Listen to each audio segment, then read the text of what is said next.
Good morning all. ഇന്ന് quantitative techniques for ബിസിനസ്സിൽ നമ്മൾ ഡിസ്കസ് ചെയ്യാൻ പോകുന്ന topic different methods four selecting samples ആണ്. അപ്പോൾ ഏതൊക്കെയാണ് സാമ്പിളിങ് നമ്മൾ ചെയ്യുന്ന ഡിഫറെൻറ്റ് മെത്തേഡ്സ് എന്ന് നോക്കാം. Different methods four selecting samples. Basically, sampling may be of two types. They are random sampling or probability sampling and non-random sampling or non-probability sampling. അതായത് രണ്ട് ടൈപ്സിലാണ് sampling selection. സാമ്പിൾസിൻ്റെ സെലക്ഷനെയാണ് നമ്മൾ സാമ്പിളിംഗ് എന്നതുകൊണ്ട് പറയുന്നത് അല്ലേ. അപ്പോൾ ഈ സാമ്പിളിംഗ് പ്രോസസ്സ് ചെയ്യാൻ വേണ്ടി രണ്ട് ടൈപ്പ് മെത്തേഡ്സ് ആണ് ബേസിക്കായിട്ടുള്ളത്. എന്തൊക്കെയാണത്?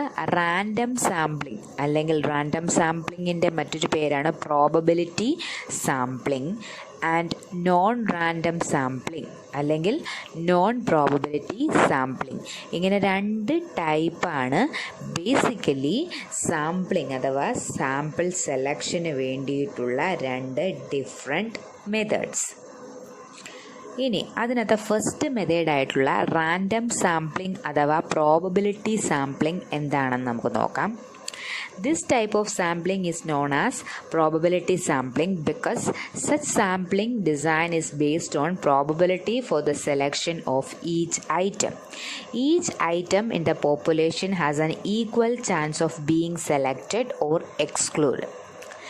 Random sampling may be classified as simple random sampling or complex random sampling. അതായത് റാൻഡം സാമ്പിളിംഗ് അഥവാ പ്രോബബിലിറ്റി സാമ്പിളിംഗ് എന്ന് പറയുന്ന ഫസ്റ്റ് മെത്തേഡിനെ പറ്റിയാണ് ഇനി നമ്മൾ ഡിസ്കസ് ചെയ്യുന്നത്.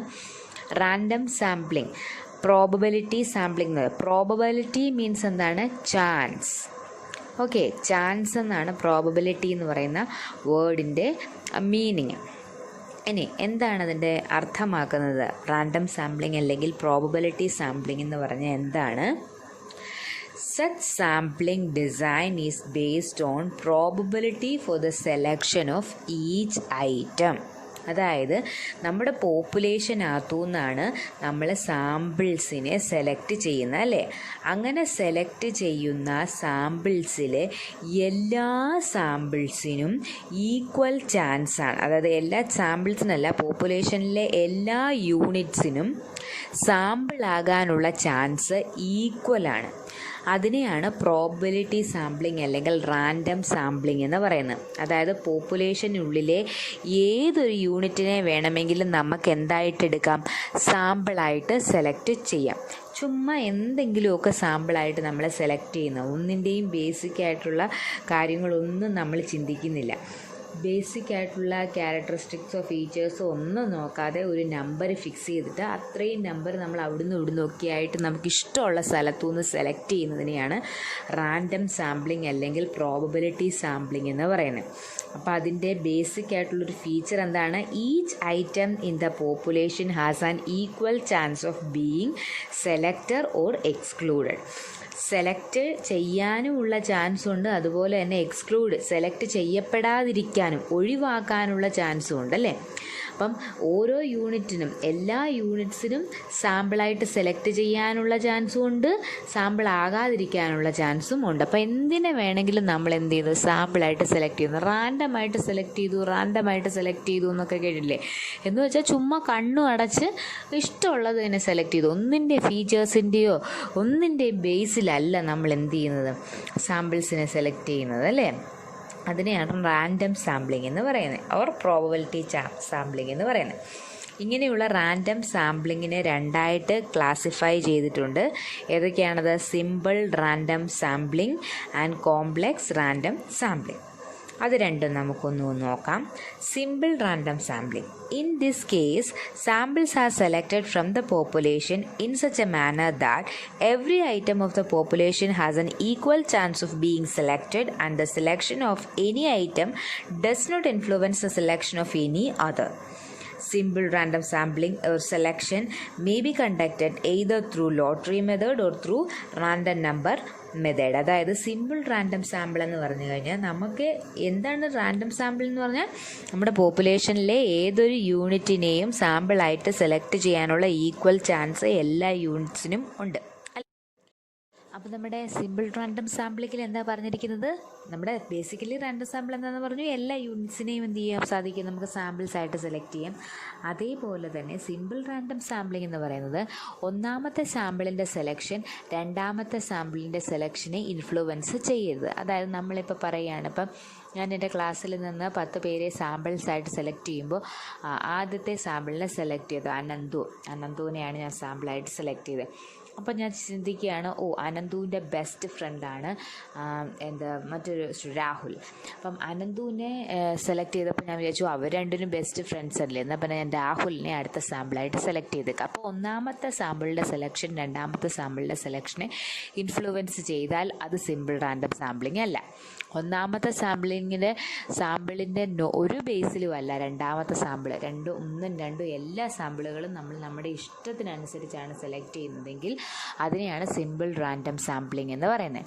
അപ്പോൾ 2 എക്സാമ്പിളുകൾ അതിന് പറഞ്ഞിട്ടുണ്ട്. ലോട്ടറി മെത്തേഡും റാൻഡം നമ്പർ മെത്തേഡ്സും ഒക്കെ നമ്മൾ ഈ സിമ്പിൾ റാൻഡം സാമ്പിളിങ്ങിന് ഉപയോഗിക്കുക. ലോട്ടറി മെത്തേഡ് എന്ന് വെച്ച് കഴിഞ്ഞാൽ നമ്മൾക്ക് സാധാരണ അറിയാവുന്ന കാര്യമാണ് അല്ലേ, നമ്മളൊരു ബോക്സിനകത്ത് കുറേ പേരുകളോ എന്തിനെയാണോ നമ്മുടെ പോപ്പുലേഷനകത്തെ യൂണിറ്റ്സ് അവയെല്ലാം ഓരോ പേപ്പർ കഷ്ണങ്ങൾക്കകത്ത് എഴുതി ചുരുട്ടിയിട്ടിട്ട് നമ്മൾ എന്ത് ചെയ്യുന്നു, അത് കുലുക്കിയിട്ട് കണ്ണും അടച്ചൊരെണ്ണം എടുക്കുക. 1 2 എത്രയാണോ സാമ്പിൾസ് വേണ്ടത് അതെല്ലാം നമ്മൾ പിക്ക് ചെയ്യുക. അതിനെയാണെന്ത് ലോട്ടറി മെത്തേഡ് എന്ന് പറയുന്നത്, ലോട്ട് ഇട്ടിട്ട് എടുക്കുന്നു. ഇനി അതേപോലെ റാൻഡം ടേബിൾ എന്ന് പറയുന്നത് നമുക്കൊരു റാൻഡം ടേബിൾ ഉണ്ട്, റാൻഡം ടേബിൾ ഓഫ് നമ്പേഴ്സ്. ആ നമ്പേഴ്സിൻ്റെ ബേസിൽ നമ്മൾ എന്ത് ചെയ്യുന്നു, നമുക്ക് വേണ്ട പോപ്പുലേഷനകത്തു നിന്നും എന്തെടുക്കുന്നു, നമ്മുടെ സാമ്പിൾസിനെ സെലക്ട് ചെയ്യുന്നു. അതാണ് ഫസ്റ്റ് ഇപ്പോൾ നമ്മൾ പറയുന്ന നമ്മുടെ സിമ്പിൾ റാൻഡം സാമ്പിളിംഗ്. ഇനി റാൻഡം സാമ്പിളിങ്ങിൻ്റെ തന്നെ രണ്ടാമത്തെ മെത്തേഡാണ് complex random sampling. Complex random sampling എന്താണ്? Random sampling under restricted sampling techniques may result in complex random sampling. Systematic sampling, stratified sampling, cluster sampling, multi-stage sampling, sequential sampling are examples of complex sampling. അതായത് നമ്മുടെ ഈ complex random sampling എന്ന് പറയുന്നത് simple random സാമ്പിളിങ്ങിൻ്റെ നേരെ ഓപ്പോസിറ്റാണ്. അപ്പോൾ ചിലതിൻ്റെ ബേസിസിലാണ് നമ്മൾ സാമ്പിൾസിനെ select ചെയ്യുന്നതെങ്കിൽ അതിനെയാണ് കോംപ്ലക്സ് റാൻഡം സാമ്പിളിംഗ്. എന്തോ കോംപ്ലക്സിറ്റി അവിടെയുണ്ട് അല്ലേ. റെസ്ട്രിക്റ്റീവ് സാമ്പിളിംഗ് ടെക്നിക്സ്, ചില കാര്യങ്ങൾ വെച്ചിട്ട് നമ്മൾ റെസ്ട്രിക്റ്റ് ചെയ്യുകയാണ് നമ്മുടെ സാമ്പിൾസിനെ. അതായത് ഇന്ന കണ്ടീഷൻ സാറ്റിസ്ഫൈ ചെയ്യുന്നതിനെ എല്ലാം ഞാൻ സാമ്പിൾസായിട്ട് സെലക്ട് ചെയ്യും അല്ലേ. ഞാൻ പറയുകയാണ് എല്ലാ ജെൻസിനെയും ഞാൻ സാമ്പിളായിട്ട് സെലക്ട് ചെയ്യും, അല്ലെങ്കിൽ എല്ലാ ലേഡീസിനെയും ഞാൻ സാമ്പിളായിട്ട് സെലക്ട് ചെയ്യും. ഹൈറ്റ് ഉയർന്നവരെയാണ് ഞാൻ സാമ്പിൾസായിട്ട് സെലക്ട് ചെയ്യുന്നത്, ഹൈറ്റ് കുറഞ്ഞവരെയാണ് ഞാൻ സാമ്പിൾസായിട്ട് സെലക്ട് ചെയ്യുന്നത് അല്ലേ. അങ്ങനെ എന്തെങ്കിലും റെസ്ട്രിക്റ്റീവ് കണ്ടീഷൻസ് ഫിക്സ് ചെയ്തിട്ട് അതിൻ്റെ ബേസിലാണ് ഞാൻ സാമ്പിൾസ് സെലക്ട് ചെയ്യുന്നതെങ്കിൽ അങ്ങനെയുള്ള സാമ്പിൾസിനെ കോംപ്ലക്സ് റാൻഡം സാമ്പിളിംഗ് എന്ന് പറയും. അപ്പോൾ അതിൻ്റെ ടൈപ്സ് ഞാനിപ്പോൾ കുറേ എക്സാമ്പിൾസ് പറഞ്ഞല്ലോ. അതിൽ ബേസിക്കായിട്ടും നമുക്ക് ഇമ്പോർട്ടൻ്റ് ആയിട്ട് പഠിക്കാനായിട്ടുള്ളത് 4 സാമ്പിളിംഗ് ആണ്. Stratified sampling, systematic sampling, multi stage sampling and cluster sampling. ഈ 4 സാമ്പിളിംഗ് ടെക്നിക്സും കോംപ്ലക്സ് റാൻഡം സാമ്പിളിങ്ങിൻ്റെ അണ്ടറിൽ വരുന്നതാണ്. സിമ്പിൾ റാൻഡം സാമ്പിളിങ്ങിന് 2 ടെക്നിക്സ് നമ്മൾ പറഞ്ഞുള്ളൂ, ലോട്ടറി മെത്തേഡും റാൻഡം നമ്പർ മെത്തേഡും. ഓക്കെ, അപ്പോൾ ഇനി കോംപ്ലക്സ് റാൻഡം സാമ്പിളിംഗ് മെത്തേഡിലെ 4 ഡിഫറെൻ്റ് ടെക്നിക്സുകൾ നമുക്ക് പരിചയപ്പെടാം. First one, stratified sampling. It is a restrictive type of random sampling. This method is applied when the population is heterogeneous. The entire universe is divided into certain numbers of strata on the basis of certain criteria known as stratified factors such as age, sex, income, education, geographical area, etc. The next step is to decide the size of sample required. After this, allocate the sample size to the various strata from which the data are to be collected. ഇത് നമ്മൾ നേരത്തെ ഒരു പ്രാവശ്യം explain ചെയ്താണ്. ബേസിക്കായിട്ട് ഞാൻ കഴിഞ്ഞ വീഡിയോസിനകത്ത് just കാര്യങ്ങളൊക്കെ ഒന്ന് പറഞ്ഞായിരുന്നു. അതിൻ്റെ കൂടെ സ്ട്രാറ്റിഫൈഡ് സാമ്പിളിങ്ങിനെ പറ്റി ഒരു നല്ല വീഡിയോ നിങ്ങൾക്ക് അപ്ലോഡ് ചെയ്തിരുന്നതാണ്. അപ്പോൾ നിങ്ങൾക്ക് അതെന്താണെന്ന് അറിയാം. സ്ട്രാറ്റിഫൈഡ് സാമ്പിളിംഗ് എന്ന് പറയുന്ന ഒരു കോംപ്ലക്സ് റാൻഡം സാമ്പിളിംഗ് ടെക്നിക്കാണ്. അതായത് restrictive types of random sampling ആണ്. ഇവിടെ എന്താ ചെയ്യുന്നതെന്ന് പറയുന്നത്, പോപ്പുലേഷൻ ഹെട്രോജീനിയസ് ആണെങ്കിലാണ് സ്ട്രാറ്റിഫൈഡ് സാമ്പിളിംഗ് യൂസ് ചെയ്യുന്നത്. ഹെട്രോജീനിയസ് എന്ന് പറഞ്ഞാൽ പലതരത്തിലുള്ള ആളുകളാണ്, ആ സാമ്പിൾ യൂണിറ്റുകളാണ്, ഐറ്റംസ് ആണ് നമ്മുടെ പോപ്പുലേഷനകത്തുള്ളത്. അതായത് പല ഫീച്ചേഴ്സുള്ള ഡിഫറെൻ്റ് ആയിട്ടുള്ള പല പല പല തരത്തിലുള്ള സാധനങ്ങളാണ് നമ്മുടെ പോപ്പുലേഷനകത്ത് ഉള്ളത്. ഓരോ യൂണിറ്റ്സിനും പല പല ഫീച്ചേഴ്സും ഒക്കെ ഉള്ള, അങ്ങനെ ഹെട്രോജീനിയസ് ആയിട്ടുള്ള ഒരേപോലെ ഉള്ളതല്ല, എല്ലാം പല ഗ്രൂപ്പിൽ പെടുത്താവുന്നതാണെങ്കിൽ എന്താണ്, അങ്ങനെയുള്ള പോപ്പുലേഷൻ ആണെങ്കിലാണ് സ്ട്രാറ്റിഫൈഡ് സാമ്പിളിംഗ് ഉപയോഗിക്കുന്നത്. അവിടെ നമ്മൾ എന്ത് ചെയ്യുന്നു, എൻറ്റയർ യൂണിവേഴ്സിനെ, അതായത് നമ്മുടെ ഫുൾ പോപ്പുലേഷനെ പല തരത്തിലുള്ള സ്ട്രാറ്റാസ് ആയിട്ട്, സ്ട്രാറ്റ എന്ന് ഉദ്ദേശിക്കുന്നത് സബ് ഗ്രൂപ്പുകളാണ്, അങ്ങനെ ഓരോ സബ് ഗ്രൂപ്പുകളായിട്ട്, ഹോമോജീനിയസ് സബ് ഗ്രൂപ്പുകളായിട്ട്, എന്തെങ്കിലും ഫീച്ചേഴ്സിൻ്റെ അടിസ്ഥാനത്തിൽ, age, sex, income, education, geographical area, അങ്ങനെ എന്തെങ്കിലും ഒരു ക്രൈറ്റീരിയയുടെ ബേസിൽ നമ്മൾ ഈ ഹെട്രോജീനിയസ് ആയിട്ടുള്ള പല ഫീച്ചേഴ്സുള്ള ഈ യൂണിറ്റുകളെ എല്ലാം എന്ത് ചെയ്യുന്നു, ഓരോരോ ചെറിയ സബ് ഗ്രൂപ്പുകളായിട്ട്, ഹോമോജീനിയസ് സബ് ഗ്രൂപ്പുകളായിട്ട് ഡിവൈഡ് ചെയ്യുന്നു. ഓക്കെ, അങ്ങനെയുള്ള ഓരോ ഡിവിഷനെയും അല്ലെങ്കിൽ ഓരോ ഗ്രൂപ്പിനെയും പറയുന്ന പേരാണ് സ്ട്രാറ്റ. ഓക്കെ, എന്നിട്ട് ഈ സ്ട്രാറ്റ നമ്മൾ ഓരോന്നും എടുത്ത് വയ്ക്കുന്നു. അതായത് ഏജിൻ്റെ ബേസിൽ നമ്മുടെ പോപ്പുലേഷനെ ഫുള്ളി 10 to 20 ഏജ് ഉള്ളവർ, 20 to 30 ഏജ് ഉള്ളവർ, 30 to 40 ഏജ് ഉള്ള, അങ്ങനെ നമ്മളൊരു ഗ്രൂപ്പ് ഉണ്ടാക്കി. അതേപോലെ അല്ലെങ്കിൽ നമ്മൾ ഇൻകത്തിൻ്റെ ബേസിലാണെങ്കിൽ ആനുവൽ ഇൻകം ഇത്രയുള്ളവർ, അപ് ടു ഇത്ര വരെയുള്ളവർ, അങ്ങനെ അങ്ങനെ നമ്മൾ അടുത്ത ഗ്രൂപ്പുകൾ ഉണ്ടാക്കി. എഡ്യൂക്കേഷൻ്റെ ബേസിലാണെങ്കിൽ അതുപോലെ മെട്രിക്കുലേഷൻ, അല്ലെങ്കിൽ +2, പിന്നെ ഡിഗ്രി, പോസ്റ്റ് ഗ്രാജുവേഷൻ, അങ്ങനെ ഓരോരോ ലെവലുള്ളവരായിട്ട് നമ്മൾ എന്ത് ചെയ്യുന്നു, മാറ്റി എഴുതുന്നു. അങ്ങനെ ഓരോരോ സബ് ഗ്രൂപ്പുകളായിട്ട് ഡിവൈഡ് ചെയ്യുന്നു. എന്നിട്ട് നമ്മൾ എത്രത്തോളം നമുക്ക് എന്ത് വേണം, സാമ്പിൾ സൈസ് വേണം എന്ന് നോക്കുന്നു. എന്നിട്ട് നമ്മൾ എന്ത് ചെയ്യുന്നു, ഈ സ്ട്രാറ്റ ഓരോ സബ് ഗ്രൂപ്പിനകത്തുനിന്നും വേണ്ട ഡേറ്റാസിനെ, സാമ്പിൾസിനെയൊക്കെ എന്ത് ചെയ്യുന്നു, സെലക്ട് ചെയ്യുന്നതാണ് സ്ട്രാറ്റിഫൈഡ് സാമ്പിളിംഗ് എന്ന് പറയുന്നത്. ഓക്കെ, അപ്പോൾ സ്ട്രാറ്റിഫൈഡ് സാമ്പിളിംഗ് എന്ന് എപ്പോഴാണ് നമ്മൾ യൂസ് ചെയ്യുന്നത്, ഹെട്രോജീനിയസ് പോപ്പുലേഷൻ ആണെങ്കിലാണ്. അത് പല ഫീച്ചേഴ്സുള്ള ആളുകളാണ് ഉള്ളതെങ്കിൽ അവരിൽ നിന്നും ഹോമോജീനിയസ് സബ് ഗ്രൂപ്പുകൾ നമ്മൾ ഡിവൈഡ് ചെയ്യുന്നു on the basis of age, sex, income, education, geographical area, etcetera. അതിനെ നമ്മൾ, ആ സബ് ഗ്രൂപ്പിനെ നമ്മൾ എന്ത് പറയുന്നു, സ്ട്രാറ്റാസ് എന്ന് പറയുന്നു. ഓക്കെ, ഇനി ഈ സ്ട്രാറ്റിഫൈഡ് സാമ്പിളിങ്ങിൻ്റെ മെറിറ്റ്സ് നോക്കാം. 4 മെറിറ്റ്സ് ആണ് നമുക്ക് തന്നിരിക്കുന്നത്. It provide more representative samples. ഇനി അതായത് മോർ റെപ്രസെൻറ്റേറ്റീവ് ആയിട്ടുള്ള, അതായത് സാമ്പിൾസിൻ്റെ എല്ലാ ഫീച്ചേഴ്സിൽ നിന്നും നമുക്ക് കിട്ടുന്നുണ്ട്. കാരണം എന്താണ്, പല ഫീച്ചേഴ്സുള്ള പോപ്പുലേഷനാണ് നമുക്കുണ്ടായിരുന്നത്. ആ പോപ്പുലേഷനെ എല്ലാം നമ്മൾ അവരുടെ എല്ലാ ഫീച്ചേഴ്സിൻ്റെ ബേസിൽ ക്ലാസിഫൈ ചെയ്തിട്ട് എല്ലാ ക്ലാസിഫിക്കേഷൻസിനകത്തുനിന്നും നമ്മൾ ഓരോരോ സാമ്പിൾസിനെ എടുക്കുന്നത് കൊണ്ട് ഫുൾ പോപ്പുലേഷനിലെ ഫീച്ചേഴ്സിനെ നമുക്ക് റെപ്രസെൻറ്റ് ചെയ്യുന്ന എല്ലാ സാമ്പിൾസിനെ ഉൾപ്പെടുത്താനായിട്ട് സാധിക്കും. രണ്ടാമതോ, it enjoys the advantages of random sampling and purposive sampling. അതായത് റാൻഡം സാമ്പിളിങ്ങിൻ്റെയും പർപ്പസീവ് സാമ്പിളിങ്ങിൻ്റെയൊക്കെ എന്ത് ചെയ്യുന്നു, ബെനിഫിറ്റ്സ് ഇതിന് കിട്ടുന്നുണ്ട്. കാരണം എന്താണ്, റാൻഡം സാമ്പിളിംഗ് മെത്തേഡ് അല്ല, കോംപ്ലക്സ് റാൻഡം സാമ്പിളിംഗ് ആണെങ്കിൽ പോലും എന്താണ്, അതിന് എന്തുകൊണ്ട് ഫീച്ചേഴ്സോ കിട്ടുന്നുണ്ട്, ഏതൊരെണ്ണത്തിനെ വേണമെങ്കിലും സാമ്പിളായി സെലക്ട് ചെയ്യപ്പെടാനായിട്ട് സാധിക്കും. സബ് ഗ്രൂപ്പുകൾക്കകത്ത് ഡിവൈഡ് ചെയ്യപ്പെട്ടിട്ട് നമുക്ക് ഏത് വേണമെങ്കിലും സെലക്ട് ചെയ്യാം. അടുത്തതോ, ഇറ്റ് എൻഷുർ അഡ്മിനിസ്ട്രേറ്റീവ് കൺവീനിയൻസ്. നമുക്ക് വളരെ ഈസി ആയിട്ട് അത് എന്ത് ചെയ്യാൻ പറ്റും, ഏജിൻ്റെ ബേസിലും ഇൻകത്തിൻ്റെ ബേസിലും ഒക്കെ ക്ലാസിഫൈ ചെയ്യുക. എന്നിട്ട് അതിൽ നിന്ന് നമുക്ക് എന്ത് ചെയ്യുക, ഇഷ്ടമുള്ള സാമ്പിൾസിനെ സെലക്ട് ചെയ്യുക. നമുക്ക് കണ്ടക്ട് ചെയ്യാൻ ഈസിയാണ്. It reduce time and expenses. ഇത് ടൈമും വളരെ എക്സ്പെൻസ് കുറവുള്ളതും ആണ്. ഇത്രയാണ് സ്ട്രാറ്റിഫൈഡ് സാമ്പിളിങ്ങിൻ്റെ അഡ്വാൻറ്റേജസ്. ഇനി ഡിസഡ്വാൻറ്റേജസ് നോക്കാം.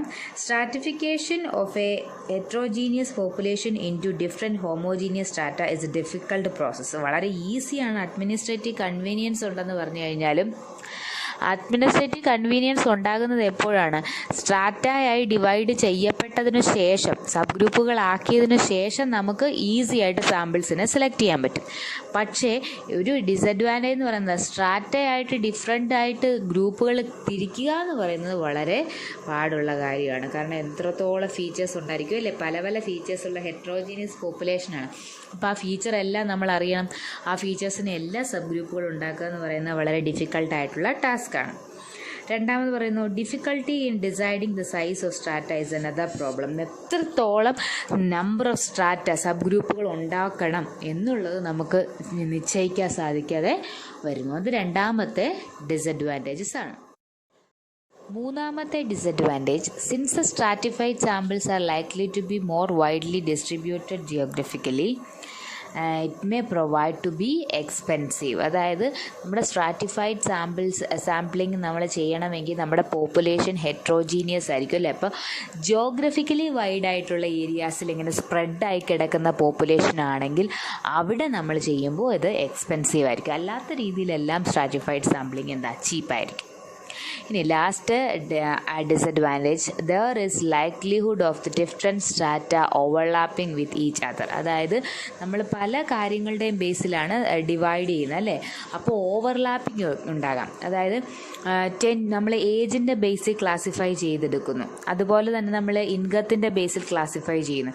അപ്പോൾ ഏജിൻ്റെ ബേസിൽ ക്ലാസിഫൈ ചെയ്ത ആ ഗ്രൂപ്പിനകത്ത് തന്നെ ഉള്ളയാൾ ആ സെയിം സാമ്പിളായിട്ട് സെലക്ട് ചെയ്തയാൾ ഇൻകത്തിനകത്തും അവരെയൊക്കെ തന്നെയാണ് നമ്മൾ എന്ത് ചെയ്യുന്നത്, ഡിഫറെൻ്റായിട്ട് ക്ലാസിഫൈ ചെയ്യുന്നത് അല്ലേ. അപ്പോൾ ഏജിൽ നിന്ന് സെലക്ട് ചെയ്ത അതേ ആളെ തന്നെ ചിലപ്പോൾ വേണമെങ്കിൽ നമുക്ക് എന്ത് ചെയ്യാൻ സാധിക്കും, ഇൻകത്തിൽ നിന്ന് സെലക്ട് ചെയ്യുമ്പോൾ വന്നെന്നിരിക്കും. അങ്ങനെ ഓവർലാപ്പിംഗ് ഉണ്ടാകാനായിട്ടുള്ള ചാൻസ് സ്ട്രാറ്റിഫൈഡ് സാമ്പിളിങ്ങിനകത്ത് ഉണ്ട്. ഓക്കെ, അപ്പോൾ ഇതാണ് നമ്മുടെ ഫസ്റ്റ് കോംപ്ലക്സ് റാൻഡം സാമ്പിളിംഗ് എന്ന് പറയുന്നത്. സ്ട്രാറ്റിഫൈഡ്